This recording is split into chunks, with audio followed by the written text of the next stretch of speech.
All right, welcome to The Explainer. Today, we're unpacking a biological mystery that is, well, it's fascinating, but honestly, it's downright terrifying. We're looking at a pathogen that doesn't need a sick passenger on an airplane coughing on you to spread. No, this one waits completely silently in the darkest, quietest corners of our world, just ready to strike when you least expect it. Okay, let's dive into this. What exactly connects a deer mouse, a regular old dusty broom, and deadly respiratory failure? It's crazy to think about, but a mundane chore is literally all it takes to trigger a life-threatening medical emergency. Imagine you're opening up a beautiful, rustic cabin in the woods for a weekend getaway, right? You grab a broom to do a quick sweep of the floor. That one simple action is all it takes to unknowingly trigger a massive cascade of events. We're talking, of course, about hantavirus. To understand just how real this threat is, consider the highly publicized outbreak in California's Yosemite Valley a while back. Medical experts out at UCSF noted that infections were thought to come from exposure to deer mice, while people were literally just staying at Curry Village. Think about that. Outdoor enthusiasts, folks just looking to enjoy a nice vacation, suddenly found themselves fighting for their lives. It's a stark reminder that this isn't just some theoretical textbook hazard. It's a very real risk for anyone spending time hiking, camping, or just hanging out in rural areas. Moving right into Section 1, the invisible dust threat. So the absolutely crucial thing to know here is that hantavirus is a zoonotic virus. Basically, in the wild, it's primarily carried by rodents, specifically deer mice and rats. But here's the wild part. The rodents themselves, they don't actually get sick at all. They just act as natural reservoirs. They harbor the virus and go about their normal, healthy rodent lives, totally unaffected by this deadly cargo they're carrying around. The real issue starts with how they leave that virus behind. The transmission happens in 4 incredibly straightforward yet deadly steps. First, the infected rodent sheds the virus in its excreta. Its urine, droppings, or saliva.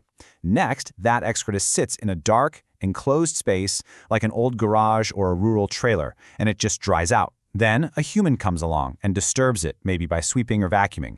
Finally, those dried viral particles are launched right up into the air as dust, and the human inhales them directly into their lungs. Which brings us to Section 2, a stealthy biological attack. And this brilliantly illustrates what happens next. When those tiny particles enter the alveolar space in your lungs, they specifically seek out and infect your endothelial cells. Now, these are the absolutely vital cells that line your pulmonary vasculature, the blood vessels in your lungs. The virus literally hijacks the plumbing of your respiratory system. Now, you might be wondering, why doesn't my body just fight back immediately? Well, because hantavirus pulls off the ultimate biological heist.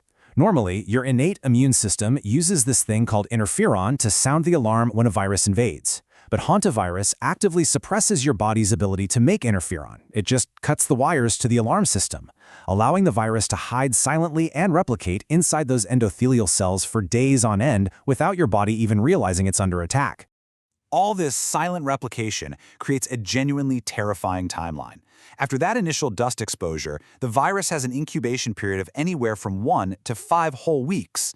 When symptoms finally do appear, they are incredibly vague. We're talking a fever, fatigue, headaches, maybe some severe muscle aches in your legs and back. Honestly, it just feels like a really bad flu.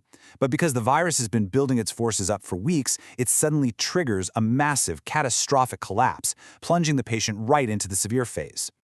Let's zoom out a bit for Section 3, a tale of 2 syndromes. So, depending on your geography, hantavirus actually causes 2 completely different syndromes. In the Americas, places like the Southwest US, Argentina, and Chile, it causes Hantavirus Cardiopulmonary Syndrome, or HCPS. This strain aggressively attacks the lungs, causing a rapid accumulation of fluid called pulmonary edema, severe shortness of breath, and shock. Conversely, over in Europe and Asia, the virus causes hemorrhagic fever with renal syndrome, or HFRS. That variant primarily goes after the kidneys, leading to backache, bleeding disorders, low blood pressure, and eventually renal failure. While both of those are incredibly serious, the variant found in the Americas is exceptionally lethal. The case fatality rate for Hantavirus Cardiopulmonary Syndrome is staggering. Depending on the exact outbreak, medical experts cite a fatality rate starting around 38% and climbing all the way up to a terrifying 50%.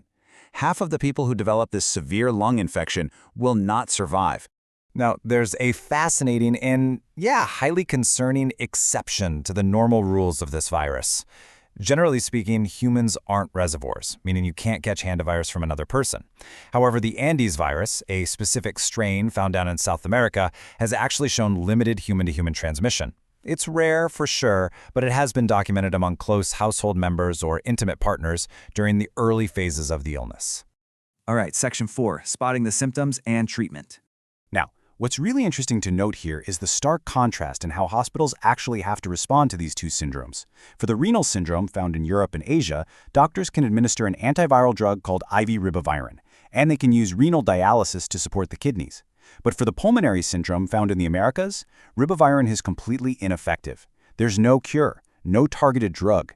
Treatment relies entirely on intensive supportive care, literally intubating the patient for mechanical ventilation because they cannot breathe on their own, and pushing vasopressors just to keep their crashing blood pressure up.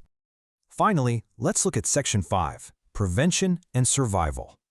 Based on guidelines from the World Health Organization and top medical centers, here are the absolute non-negotiable safety protocols you need to know. If you're cleaning a rural or enclosed space, you must dampen the contaminated areas first, ideally using a bleach solution. Never, under any circumstances, dry sweep or vacuum rodent droppings. That is exactly how the virus becomes aerosolized. Furthermore, seal up openings in buildings to keep the rodents out, and securely store all your food so they aren't attracted to your living space in the first place. But let's say you do find yourself with a sudden fever and muscle aches a few weeks after cleaning out an old barn or a dusty garage. The absolute urgency of seeking immediate medical attention simply cannot be overstated. As medical experts stress, getting into intensive care early is the single biggest factor in whether or not you'll survive the impending respiratory collapse.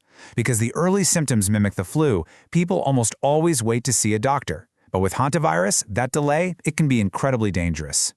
So, we've explored the origins, the crazy biological heist it performs right inside your lungs, and the extreme lengths medical professionals have to go to in order to keep patients alive.